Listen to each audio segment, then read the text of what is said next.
Hi guys, welcome to my channel. मैं हूं फारिया जुनैद। आज मैं आप लोग के साथ रिव्यू करने वाली हूं गार्नियर स्किन एक्टिव क्रीम का और आप लोगों को बताऊंगी तो ये कैसी है। इससे आपकी स्किन बहुत ज़्यादा लाइट एंड इसका कम्प्लेक्स भी बहुत अच्छा है। आपने इसको यूज़ करनी है। ये देखिए यहाँ पे लिखा हुआ है light complete vitamin C.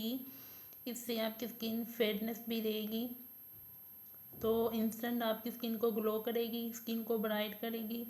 Spotlight इससे रिमूव होंगे। आपको इसके रिजल्ट 1 वीक में मिलना शुरू हो जाएंगे। तो 3x vitamin C and lemon है।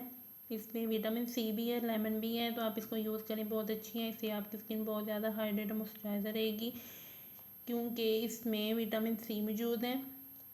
तो आपकी स्किन को ग्लो भी करेगी। आपके फेस पे जितने भी डार्क स्पॉट होंगे वो इससे रिमूव हो जाएंगे। आपको इसके 1 वीक में रिजल्ट मिलना शुरू हो जाएंगे। ये बहुत अच्छी है, इसको यूज़ करें। यहाँ पे तरीका लिखा हुआ है। आपने अच्छी तरह चेहरे को वॉश करके अपने चेहरे और गर्दन पे लगाना है। आँखों पर, आँखों के आसपास बिल्कुल नहीं लगानी। यहाँ पे ये लिखा हुआ है, तो आपने इसको ट्राई करें। आपको इसका मैंने फेस वॉश भी आप लोग के साथ शेयर किया हुआ है, वो भी बहुत अच्छा है। अगर आप इन दोनों चीज़ों को यूज़ करेंगे तो आपको 1 वीक में क्या, आपको 2 से 3 दिन में बहुत अच्छे रिजल्ट मिलेंगे। तो वीडियो अच्छी लगी तो लाइक और शेयर कर दें, मेरे चैनल को सब्सक्राइब कर दें। अल्लाह हाफिज़, बाय बाय।